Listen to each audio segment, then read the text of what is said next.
You are looking at the bombs that will one day end the world. Welcome back to KnowledgeWorks. You're going to find out the most powerful bombs on the planet, many of which are hiding underground in your country through right now, ready to be used at any time.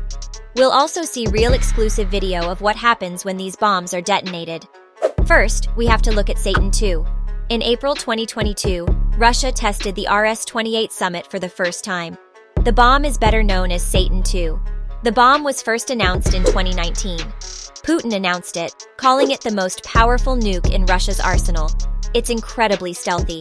It's pretty much undetectable and can get around any defense system. The bomb is 3,000 times more powerful than a little boy. Little boy being the bomb that wiped out Hiroshima.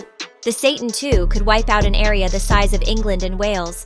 It has a very short launch burn phase, meaning it's very hard for missile-detecting satellites to track its speeds and means. It pretty much disappears from satellite view.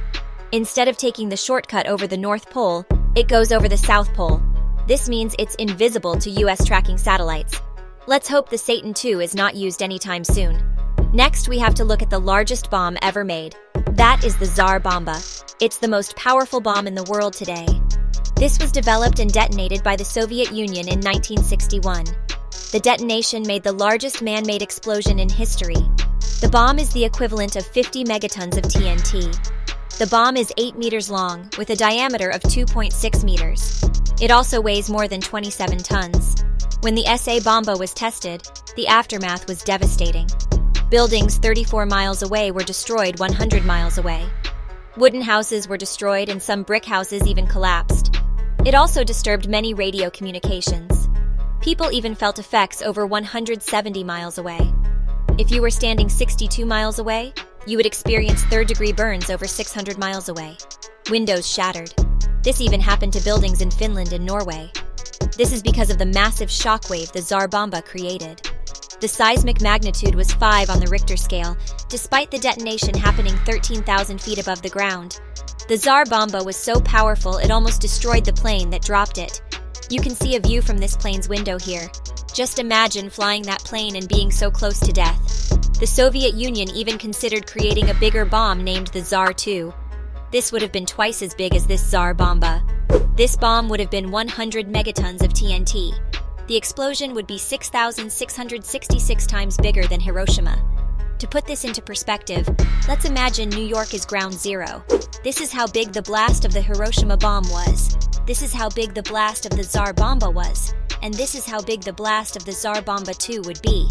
Moving on, let's look at the B-41. The B-41 was a thermonuclear weapon developed by the USA in the 1960s. At the time, it was the most powerful nuclear US they had ever made its way to a massive 10,000 pounds.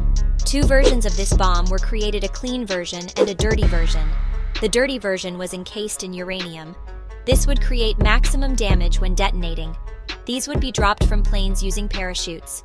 Its blast yield was around 50% of the Tsar Bomba. Now let's look at the 9017. DMK-17 was the US's first thermonuclear hydrogen bomb. It was a massive 25 megatons of TNT between 1954 and 1955. Over 200 of these were made.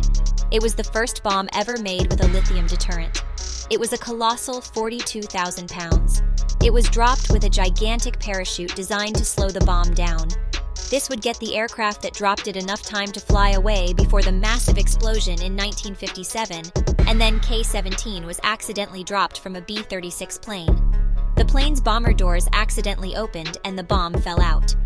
This happened just south of Albuquerque, New Mexico. It exploded on impact, making a massive crater in the desert. The crater was 12 feet deep and 25 feet in diameter. The explosion also spread radioactive contamination all over Albuquerque. The military secretly cleaned up the site, but to this day, some radioactive fragments of the bomb can still be found in the area. Next, we have to look at the mother of all bombs, better known as the Moab. It gets its name from its gigantic size. The Moab was developed in 2002 and was almost used by the US military in Iraq. But the Moab would take way too many civilian lives, so it was never used. Only 15 of these have ever been made their way around. 22,600 pounds and are 30 feet in length. It has an explosive yield of 11 tons of TNT. On the 13th of April 2017, the Moab was used for the first time. This was to take out an airspace in Afghanistan. People nearby said it felt like the heavens were falling. The Moab bomb radius alone is 1 mile. Russia also has their own version of the Moab called the FOAB, an abbreviation of the father of all bombs, and it's said to be 4 times as powerful as the Moab. Finally, we have to look at the biggest bomb ever dropped by the U.S. In 1954, the U.S. carried out its largest ever nuclear weapon test named Castle Bravo. This took place in the Marshall Islands because of a design that Rosie bomb had a yield of 15 megatons. This made it 2.5 times larger than expected. Radioactive fallout went all over the islands, affecting the US, mainland India, Australia, and Japan. The people living on these islands have been forcibly removed because of these tests.